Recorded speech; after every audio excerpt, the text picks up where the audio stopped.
yeah, this was kind of a weird schizo rant, but pretty happy with it. I'm gonna make the thumbnail like a guy in a padded cell who'd like with a Lamborghini or something. It's gonna be me in the padded cell. Contest, whipping bands concept, heaven sent guys. So, alright, volatility. If you're on like a really good run, or like a really lucky run, if it goes on for too long, it becomes so unlikely that it'll keep going on that you feel like you're due to lose, and then your emotions start going down, and then you lose. The way to avoid it is to understand, or to at least humor the perspective that your emotions are telling you how lined up you are with the energy that created everything. Good being lined up and bad being not lined up. How most people think is that they feel good because good things are happening. And that can be true. When good things are happening, it can influence you to feel good, which is why it has momentum.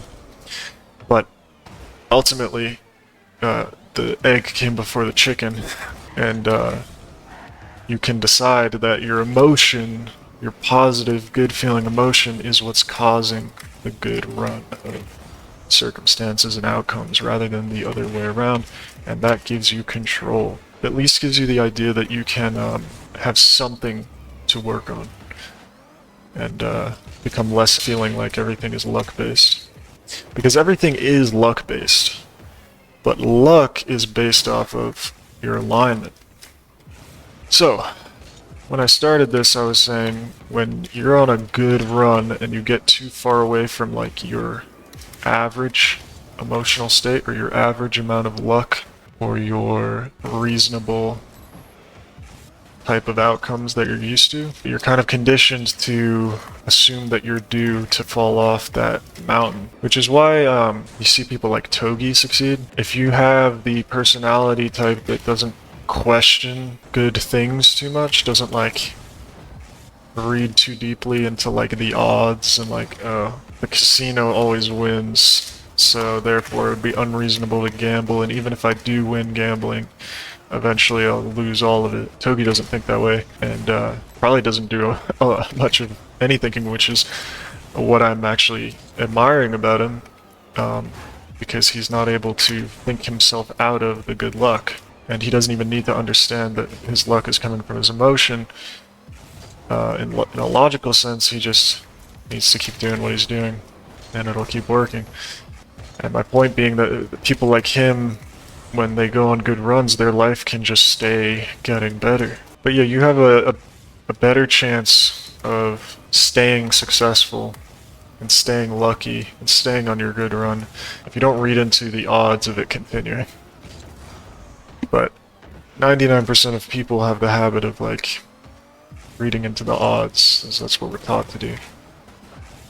Like, you win 10 games of blackjack in a row, and at the very least your subconscious understands that the odds of you winning an 11th game in a row are like almost zero. And so you just start feeling like you're gonna lose, and then you lose, but you actually lose because you felt like you're gonna lose, and not the other way around. Everything is 100% if it happens, it's 0% if it doesn't. That's what odds are. It's all bullshit. So, really, I'm just trying to talk about conquering that feeling of volatility, that feeling that you are too far away from your neutral state. And the reason it's on my mind is because that's how I feel right now. Everything in my life has been going insanely good since I started really applying stuff that I talk about. And it's been going so well that I get this feeling I've been here before, that things have gone really well before, and then it makes me nervous how well they're going, how miraculous things are being. And that nervousness can give me a spark of doubt, give me a little knot of doubt, which can easily turn into a bunch of negative emotions, which can turn into negative outcomes, which can support the doubt that I was feeling.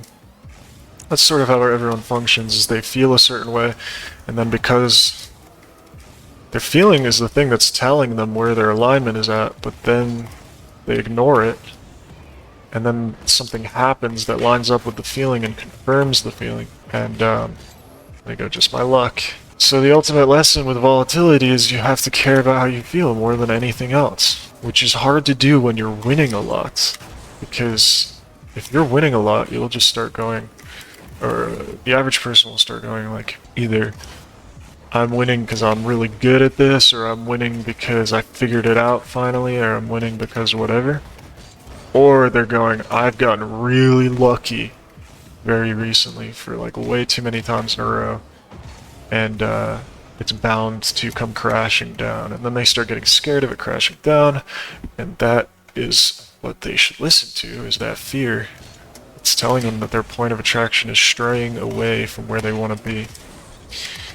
So the utility in caring about how you feel is, if you care about how you feel, then you will get the earliest possible message that you may be straying away from the alignment that has gotten you all of the good things. So that's where I'm at, is this like very familiar feeling of like, wow, this has all gone way too well.